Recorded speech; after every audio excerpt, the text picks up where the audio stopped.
ಬನ್ನಿ ಕ್ವಿಕ್ಕಾಗಿ ನಿಮಗೆ ಹೆಲ್ದಿ ರೆಸಿಪಿನ ತೋರಿಸ್ತೀನಿ, ಬನ್ನಿ ನೋಡೋಣ. ಗೈಸ್, ಇಲ್ಲಿ ನೋಡಿ ಇಷ್ಟು ರೆಡಿ ಮಾಡ್ಕೊಂಡಿದ್ದೀವಿ. ಇದು ಬಂದ್ಬಿಟ್ಟು ಎಳ್ಳು ಮೆಂತೆ ಅಂತ ಹೇಳ್ತಾರೆ ನಮ್ಮ ಕಡೆ, ಕೂರ್ಗ್ ಕಡೆ. ಇದನ್ನು ಸ್ಪೆಷಲ್ ಆಗಿ ವಿಂಟರ್ ಸೀಸನ್ಗೆ ನಾವು ಮಾಡೋದು. ಸೊ ಅದನ್ನು ಮಾಡೋಕ್ಕೆ ಬೇಕಾಗಿರೋ ಇಂಗ್ರೀಡಿಯೆಂಟ್ಸ್ ಬಂದು ಇಲ್ಲಿ ನಾವು ಮೆಂತೆ ತೊಗೊಂಡಿದ್ದೀವಿ. ಇದನ್ನು ಪೌಡರ್ ಮಾಡ್ಕೊಂಡಿದ್ದೀವಿ. 1 kg ಪೌಡರ್, ಚೆನ್ನಾಗಿ ಮೆಂತೆನ ಫ್ರೈ ಮಾಡಿಕೊಂಡು ಬ್ರೌನ್ ಆಗೋವರೆಗೂ ಇದನ್ನು ಪೌಡರ್ ಮಾಡ್ಕೊಂಡಿದ್ದೀವಿ.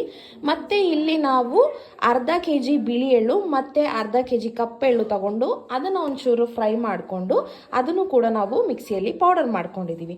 ಮತ್ತು ಇಲ್ಲಿ 1 kg ಬೆಲ್ಲ ಕೂಡ ತಗೊಂಡಿದ್ದೀವಿ. ಹಾಗೆ ಇದನ್ನು ಚೆನ್ನಾಗಿ ನಾವು ಕಲ್ಲಲ್ಲಿ ಕುಟ್ಕೊಂಡಿದ್ದೀವಿ. ಆ್ಯಂಡ್ ನೆಕ್ಸ್ಟ್ ಇದು ಬಂದ್ಬಿಟ್ಟು ಒಂದು 10 to 15 ಕೊಬ್ಬರಿನ ನಾವು ತಗೊಂಡಿದ್ದೀವಿ. ಇದನ್ನು ಪೌಡರ್ ಮಾಡ್ಕೊಂಡಿದ್ದೀವಿ ನಾವು ಚೆನ್ನಾಗಿ. ಸೊ ಇಷ್ಟು ಇದಕ್ಕೆ ಬೇಕಾಗಿರುವಂಥ ಐಟಮ್ಸು. ಇದು ತುಂಬ ಹೆಲ್ದಿ ರೆಸಿಪಿ. ಎಲ್ಲರೂ ಈ ಟೈಮಲ್ಲಿ ಇದನ್ನು ಮಾಡ್ಕೊತೀನಿ. ಖಂಡಿತವಾಗ್ಲೂ ಇದು ತುಂಬ ನಿಮ್ಮ ಬಾಡಿಗೆಲ್ಲ ಒಂದು ಮಾಯ್ಶ್ಚರೈಸ್ ಕೊಡುತ್ತೆ, ಬಿಕಾಸ್ ಇದರಲ್ಲಿ ಆಯಿಲಿ ತುಂಬ ಇರುತ್ತೆ. So it's very good for health. So ಬನ್ನಿ ನೋಡೋಣ ಹೇಗೆ ಮಾಡೋದು ಅಂತ. ಇಲ್ಲಿ ನಾವು ನಾವೇನು ಇಷ್ಟೆಲ್ಲ ತೋರಿಸ್ದೆ ಅದನ್ನೆಲ್ಲ ಇವಾಗ ನಾವು ಫ್ರೈ ಮಾಡ್ಕೊಬೇಕು. ಒಂದು ಸ್ವಲ್ಪ ಏನು ಆಯಿಲ್ ತುಪ್ಪ ಏನೋ ಹಾಕ್ತೆ. ಸೊ ನೋಡಿ, ಇಲ್ಲಿ ಫಸ್ಟ್ ನಾವು ಕೊಬ್ಬರಿ ಫ್ರೈ ಮಾಡ್ಕೊತಾ ಇದ್ದೀವಿ ಗೈಸ್. ಇವಾಗ ನೆಕ್ಸ್ಟ್ ನಾವು ಪುಡಿ ಮಾಡ್ಕೊಂಡಿರುವಂತಹ ಇದು ಎಳ್ಳುನ ಹುರ್ಕೊತಾ ಇದ್ದೀವಿ. ಅದಕ್ಕೆ ನಾವು ಒಂದು ಸ್ವಲ್ಪ ತುಪ್ಪ ಸೇರಿಸ್ಕೊತಾ ಇದ್ದೀವಿ.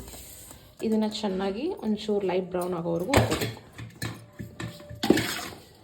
ಇವಾಗ ನಾವು ಮೆಂತೆನ ಪೌಡರ್ ಮಾಡ್ಕೊಂಡಿದ್ದೀವಲ್ಲ ಅದನ್ನು ಹಾಕೊಂಡು ನೆಕ್ಸ್ಟ್ ಫ್ರೈ ಮಾಡ್ಕೊತಿದ್ದೀವಿ. ಅದಕ್ಕೂ ತುಪ್ಪ ಆ್ಯಡ್ ಮಾಡ್ಕೊತಿದ್ದೀವಿ. ಎಲ್ಲ healthy, no sugar, added sugar ಎಲ್ಲ ಏನೂ ಇಲ್ಲ ಇದರಲ್ಲಿ. ಲಾಸ್ಟ್ ನಾವು ಮೆಂತೆ ಹುರ್ಕೊಂಡಿದ್ವಲ್ಲ ಅದ್ರ ಜೊತೆ ಬೆಲ್ಲ, ಜಜ್ಕೊಂಡಿರೋ ಬೆಲ್ಲನ ಸೇರಿಸ್ಕೊಬೇಕು. ಇವಾಗ ಇದನ್ನು ಚೆನ್ನಾಗಿ ಬೆಲ್ಲ ಕರಗಬೇಕು. ಸೊ ಆಮೇಲೆ ನೆಕ್ಸ್ಟ್ ಎಲ್ಲ ಹಾಕೊಳ್ಳೋದು. ಇವಾಗ ಬೆಲ್ಲ ಮೆಂತೆ ಜೊತೆ ಎಷ್ಟು ಚೆನ್ನಾಗಿ ನೀಟಾಗಿ ಕರಗಿದೆ. ಸೊ ನೋಡಿ ಆಗಿದೆ. ಸೊ ನೆಕ್ಸ್ಟ್ ಇವಾಗ ಎಲ್ಲನೂ ಒಟ್ಟಿಗೆ ಹಾಕೊತಾ ಇದ್ದೀವಿ. ನೆಕ್ಸ್ಟ್ ಬಂದ್ಬಿಟ್ಟು ಎಳ್ಳು ಹಾಕೊತಿದ್ದೀವಿ.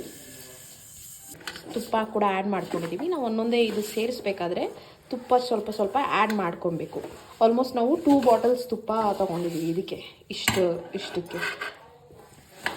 ಸೊ ನೆಕ್ಸ್ಟ್ ಇವಾಗ ಲಾಸ್ಟಲ್ಲಿ ಈಗ ಕೊಬ್ಬರಿ ಹಾಕ್ಕೊಂಡು ಮಿಕ್ಸ್ ಮಾಡ್ಕೊತಾ ಇದ್ದೀವಿ. ಹಾಗೆ ಜೊತೆಗೆ ತುಪ್ಪ ಕೂಡ ಆ್ಯಡ್ ಮಾಡ್ಕೊತಾ ಇರಬೇಕು ಮಧ್ಯದಲ್ಲಿ.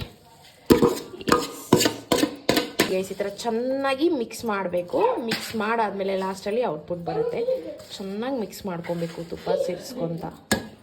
ಆ್ಯಂಡ್ ಇದೇನು ಇನ್ನು ಬೇಯೋದೆಲ್ಲ ಏನು ಬೇಡ, ಬಿಕಾಸ್ ಆಲ್ರೆಡಿ ನಾವು ಚೆನ್ನಾಗಿ ಫ್ರೈ ಮಾಡ್ಕೊಂಡಿದ್ದೀವಿ. ಅದರಿಂದ ಗೈಸ್ ಫೈನಲಿ ಈ ಥರ ಬಂದಿದೆ ರೆಸಿಪಿ.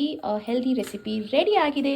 ಸೊ ಯಾರಾದರೂ ಇಷ್ಟ ಆಗಿದ್ದಲ್ಲಿ ಲೈಕ್ ಮಾಡಿ, ಕಮೆಂಟ್ ಮಾಡಿ, ಶೇರ್ ಮಾಡಿ ಅಂತ ಹೇಳ್ತಾ, ಸೊ ಇದನ್ನು ನೀವು ಟ್ರೈ ಮಾಡಿ ಮನೇಲಿ, ಹಾಗೆ ತಿಳಿಸಿ ಹೇಗಿದೆ ಅಂತ. Thank you so much for watching.